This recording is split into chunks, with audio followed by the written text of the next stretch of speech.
to go set up at a wall if you want to, or you can just put your mat close to a wall if you want to start there. But if you do have a wall that you can use for practice, it's best. You can do most of the poses without, and that's okay. But if you do have a wall available, it might be a good thing for you to use. So we are going to start our practice today in child's pose. So we're going to start down on the mat. We can be stretched out in our extended child's pose. We can have our arms wrapped behind us in full child's pose. Or we can use our hands to make ourselves a pillow. And let's just start taking any breath we like. Remember, if we find it hard to breathe in child's pose, we can take the knees just a little bit wider, giving our lungs a little bit more room to expand, plus giving us a little bit of a hip opener at the same time. So let's take a few deep breaths right here.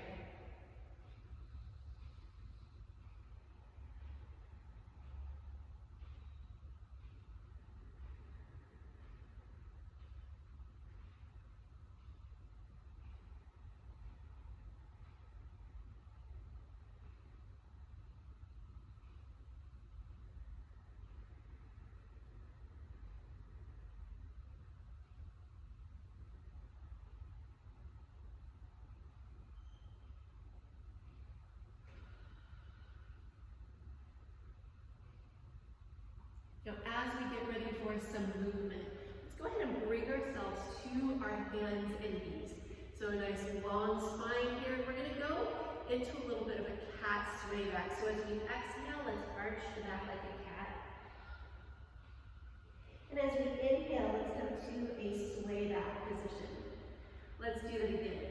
Let's exhale, round like a cat. Inhale, cow or sway back. Let's do that one more time. Exhale, cat.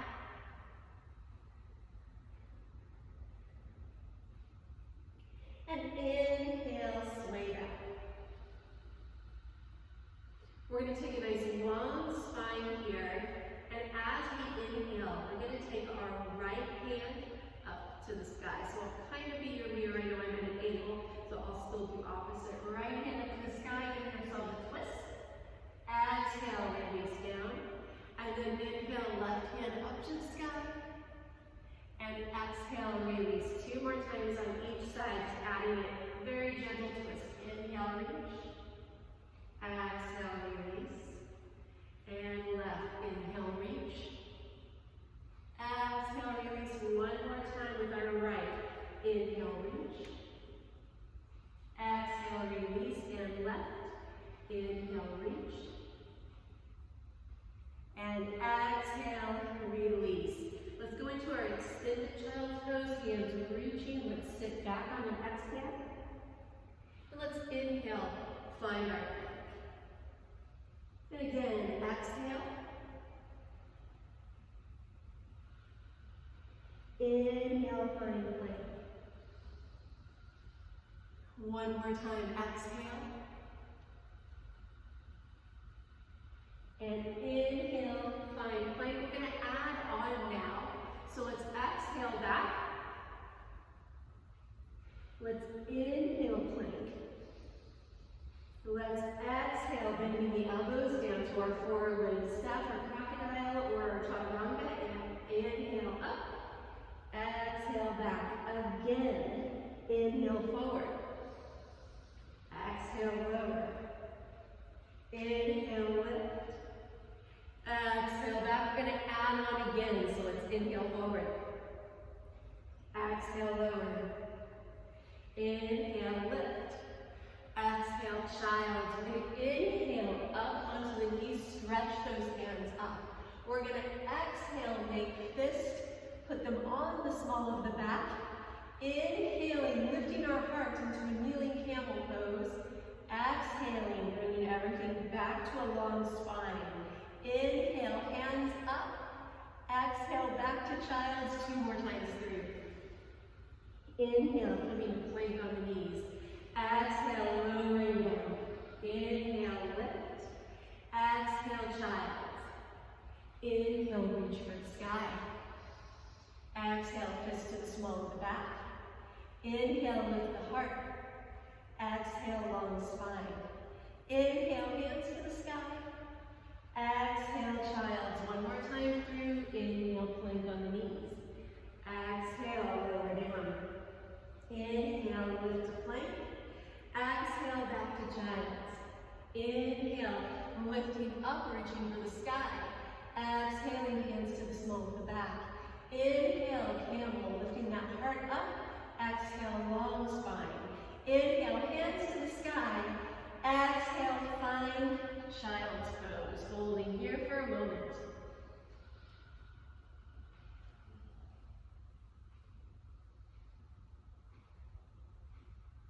Curling our toes under, we're going to find our downward facing dog. From here, we're going to find a plank, either on the knees or on the toes.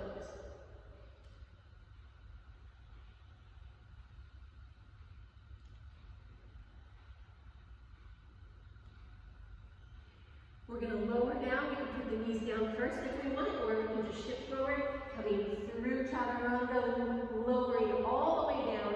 We're lifting to cobra, so we're taking the shoulder blades together. Snakes don't have arms, so our arms are not doing much for us. We're using the strength in our shoulder area, in our thoracic part of our back, finding that breath right there.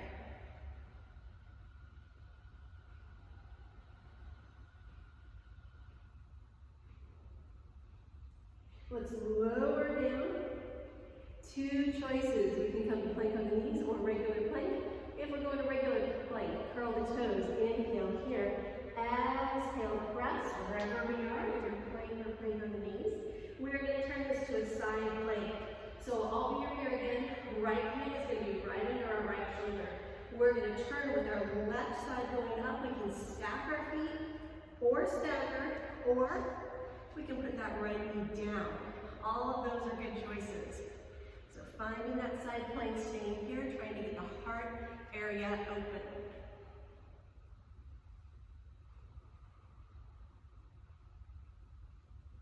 Let's come around to a regular plank. Let's press back to a downward dog for just a moment. Adding some movement if we want. If we want to bicycle the legs, walking the dog. If we want to take the hips side to side. Stretching out the sides of the abs, the obliques. We can do that, wagging the dog. And we're going to take that same thing on the other side. So we're going to press ourselves to a plank. Knees up or down. Now if your knees are down, you can just keep it down if you want to. We're going to take the left hand right underneath us, rolling into a side plank. The right hand is reaching up. We can stagger the feet. We can stack the feet. We can bring the knee down.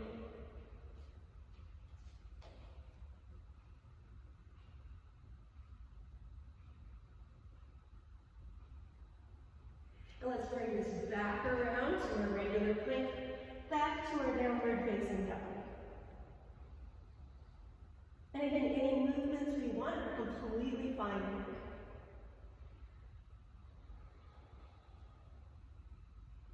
We're going to move into an upward facing dog. And we're going to do that through the half series, the lower half of the sun salutation. So we're going to inhale, press to our plank. Knees up or knees down, exhale, chaturanga.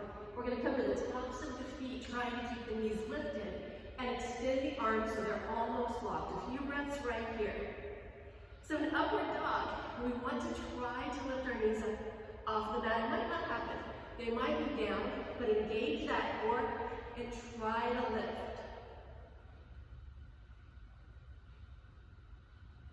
Now let's all drop the knees, come to the hands and knees.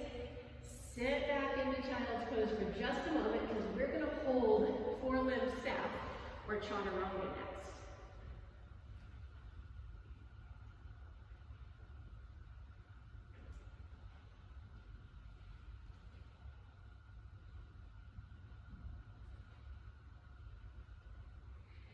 So again, we're going to come to our plank. So either knees up or knees down. You can do this on either way. So coming back to a plank position, we're going to press forward just a bit on the knees or on the toes. Bring those elbows back, holding here. So it's important to gain the strength in the triceps by holding these so that we can hold our arm balances later on. And we're going to lower down here, going into locust. So we're going to stretch our feet out. We're going to reach our arms back behind us. We're going to squeeze the shoulder blades, lifting the heart. We can squeeze the glutes, lifting the feet, holding here. If we would like to come from locust to bow, we can bring our heels back, flexing the feet, hands around the ankles, pressing the heels or the toes back behind us. Lets us lift our upper body, trying to keep the knees in line with the hips if possible.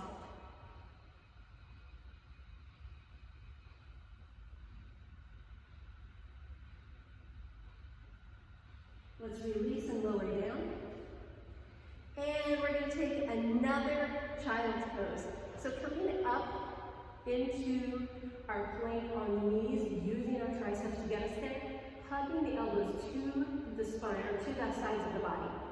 Inhale here, exhale just to the knees this time. And let's bring it to our child's pose, holding here.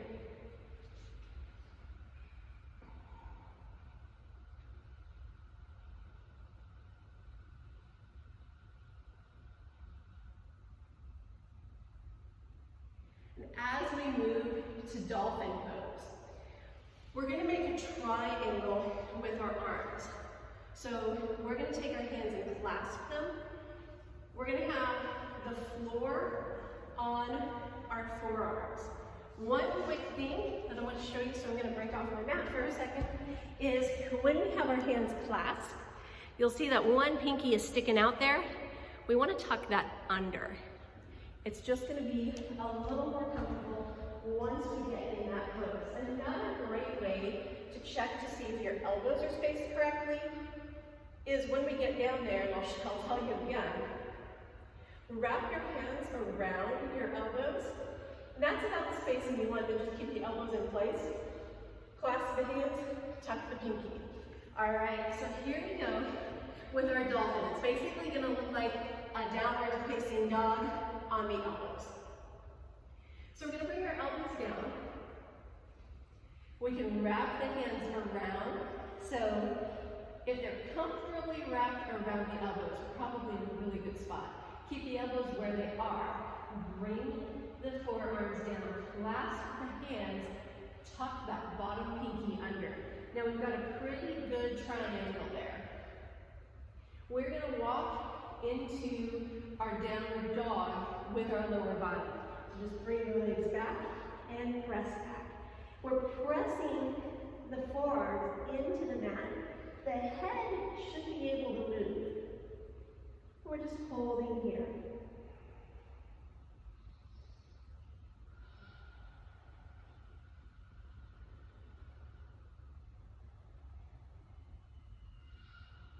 Knees are going to come down. We're going to stretch out into our extended child's pose. And then we're going to move this into a downward facing dog. We're going to walk the feet in toward the hands, as many steps as that takes, or if we want to do that slide, we bend the knees, look at the thumbs, slide the feet forward. Reverse swan dive, dropping the hips, inhaling, hands to the sky, making fists like we did in the beginning of the workout, taking our hands back with our fist on the small of our back. Knees soften. We want to avoid locking. We're reaching the heart up, coming to a standing camel. So it's like the heart is going, if you're inside, it'd be about someplace where the ceiling and wall would meet. Thinking about our chin here, it's easy to really want to let that chin drop back. But we want it to still be in line with the rest of the body. So we want to keep the spine in line with itself, even up through the cervical vertebrae in the neck.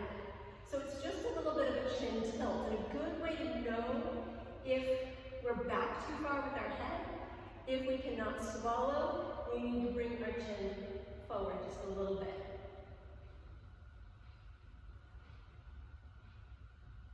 Now we're going to come out of that camel to a long spine, and we're going to find our mountain pose here.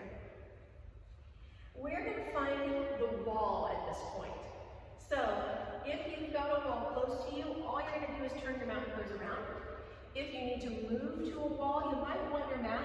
and take the mat with you. If you don't have a wall, you could use a kitchen counter or the back of a chair for the first pose, and we'll just stay in downward dog for the second pose that I'm going to show you. If you don't have any of those, a forward fold is a great option here. So what we're going to do is go into an L shape. And so we're going to inhale, take the hands up. Exhale, we are going to swan dive, but we're going to a forward fold, reaching out and then just adjusting our bodies so that our hands are on the wall. We can press back into our hips and come to a little bit of an L shape here, looking at the ground. Again, if you don't have a wall or anything to put your hands on, it's okay just to go all the way into a forward fold here. And just hold here, take a few deep breaths.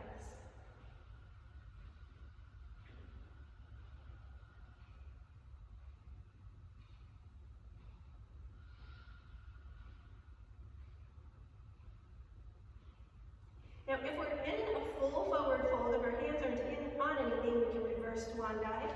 If our hands are on something, we can just walk on in and bring ourselves to a standing position.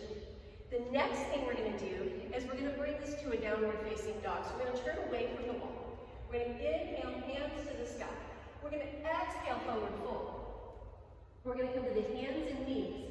And we're going to line up so that our downward dog is going to be pretty close to the wall if we have a wall. If we don't have a wall, it doesn't matter where our downward dog is. All right. So from here, we've got our hands down, and let's go ahead into an extended child's pose. Moving this into a downward facing dog. Heels should end up against the wall. If we feel comfortable doing this, we can walk our feet up the wall. If we don't feel comfortable, we don't have to go to the step. And again, if we don't have a wall, it's fine to stay in our child's pose, or our downward dog. And to come out, we just walk on down, bring those knees down and sit back. Let's try that with dolphin. So, if you have a wall again and feel comfortable, you can walk your feet up the wall in dolphin. If not, you can just do dolphin pose. So let's set up for dolphin, taking the elbows around, the hands around the elbows, bringing the hands out, tucking that pinky in once our fingers are clasped. We're going to take ourselves into our dolphin pose. So again, the head should be able to move even if it's touching the ground a little bit, and that depends on your neck length. There's no right or wrong there as far as the head touching the ground or not touching the ground.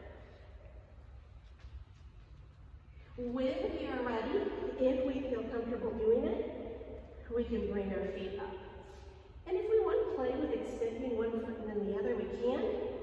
Dolphin really can lead to a headstand, so we can kind of play with taking one foot off the wall, taking the other foot off the wall. And we're going to walk back down. And everybody is going to take the knees down, come onto a seated position, and we're going to take a camel against the wall. So one thing that we really want to think about in camel is the hips being stacked right under the knees. A lot of times in camel, I'm going to try to put myself exactly square with the camera. A lot of times in camel, people want to come back as much as they can because it's really shown that some people will grab their heels in camel, which is fine, but most people to get there will actually hinge back on the legs and put all of the stress in the quads.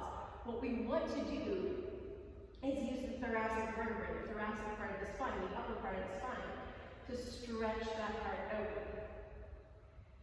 This becomes important because we have most of our muscles surrounding that thoracic spine, so if we were to ever go into a pose where we were upside down in a back bend, we need to know how to use that thoracic spine, so we might as well start practicing doing thoracic spine back bends before we go into anything where we have to support ourselves otherwise. So, we are going to play around with camel a little bit on the wall, and what the wall is going to help us do is keep our hips right over our knees.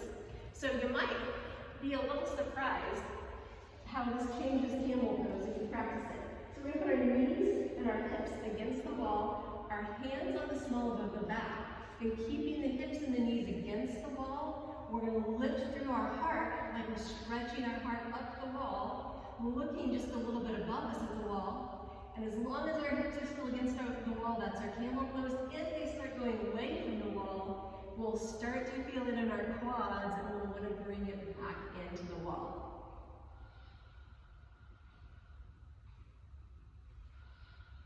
And we're just going to sink down out of that camel pose. If you felt that in the quads, that means you need to press your hips against the wall a little bit more. Next, we are going to go to fish pose. So, let's have a seat on the mat. Let's go ahead and roll down one vertebrae at a time. We're going to take our hands underneath our hips. So this is another good heart opening pose. A lot of times I'll stay right here. You can go ahead and stretch the legs out if you want to. I like to get my back into the pose first. The next thing that we're going to do is we're going to curl up and take our elbows underneath us. Sliding back, we're reaching back with our neck and forward to the other side of the mat with our toes. So we're reaching our heart up. Depending on your neck length, your head might likely be resting on the floor. It doesn't have to be. But we're just reaching up with our chin, reaching up with our heart, reaching to the end of the mat with our toes.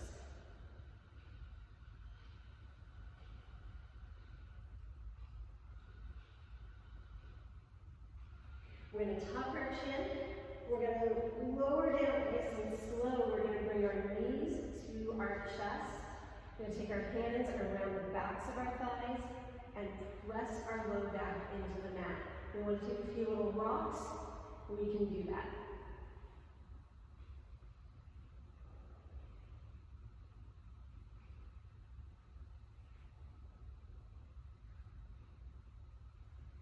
We're going to have our choice here of doing our bridge pose, which we're already familiar with from other practices, or we can do our wheel pose, which may be new, may not, just depending on how much you have practiced yoga before. So I'm going to get started. I feel like I'm not space here. We're all going to start in bridge, so especially pay attention to the setup on this if you're thinking of going to wheel. We're going to have our heels right in line with our hips. Our knees are bent, our hands are stretching down, and we're going to slowly peel that spine up to our bridge pose. If we're staying in bridge, we can clasp our hands behind us. If we want to go to wheel, we're going to pick those hands up. We're going to turn our fingertips to the edge, or to that long edge of the mat in front, so they're facing the same way as our toes. Elbows are up. From here, make sure that we're really feeling supported. Inhale, exhale, press. And we're going to come to that wheel pose, thinking about taking a stretch in the abs.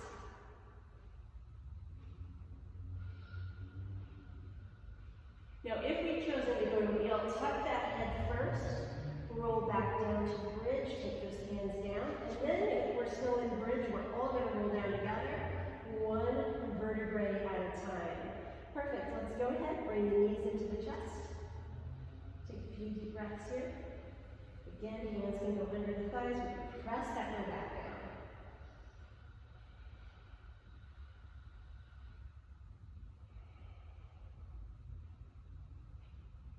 We're going to bring the feet down to the mat. We're going to take the hands out so that we're making the letter T with our body. And then we're going to take our right leg, straighten it out on the mat. We're going to take a twist. So our right hip is going to go under, our left knee is going to go over, and we're going to twist the left hip up in the air. If we want to, we can look toward our left hand.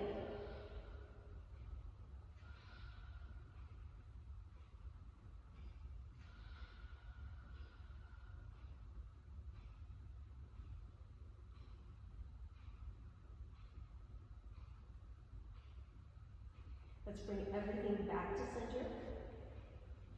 And we're just going to switch sides. We're going to take that left leg long on the mat, shifting the left hip under, right knee toward the right hand, finding that breath.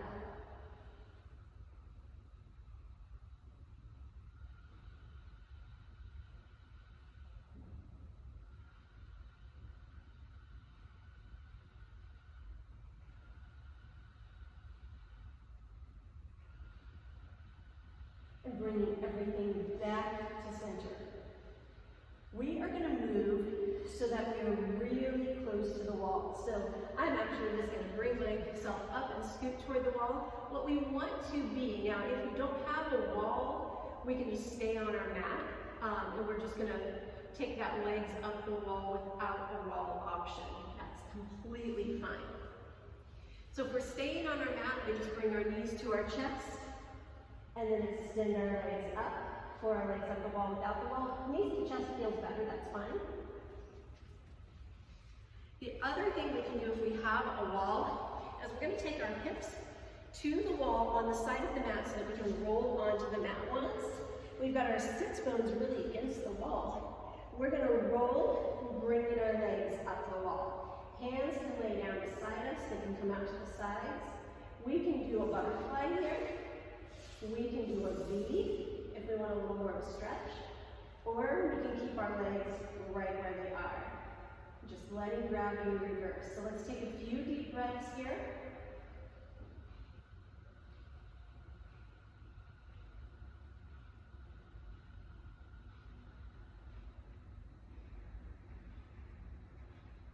Now if we don't have a wall and we're holding our legs up, we'll probably want to bend our knees, put our feet on the floor, and walk them out straight so that we're in our Shavasana or our final relaxation. If we're on the wall, we can stay here for final relaxation if that feels good. If we don't want to stay here, we just come back to the side, scoot on out, and just lay down on our mat for our final relaxation. So wherever we want to spend the next couple minutes in Savasana is completely fine. We can take some deep breaths. We can close our eyes.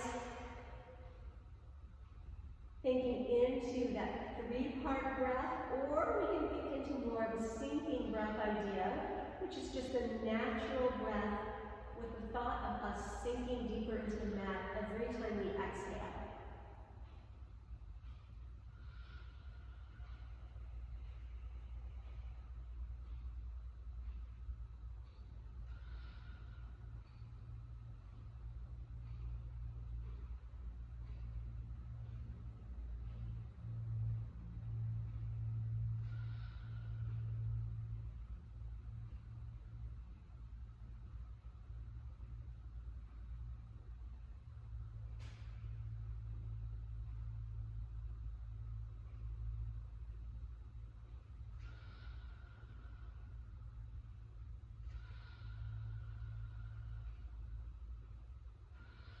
Now, as we bring our awareness back onto our mat, we can give ourselves a big stretch if we want to.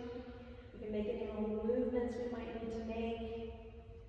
We'll walk our knees into our chest. We'll wrap our hands around the backs of our thighs, giving ourselves a little hug. We'll rock really small left to right, side to side, giving ourselves a little back massage with that mat.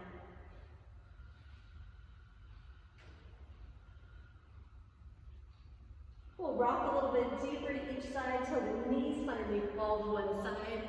We can use our hands to help us come into our comfortable seated position to finish. And let's take one more deep inhale. Hands come up to the sky. Exhale, palms together, lowering down in front of our heart. Namaste.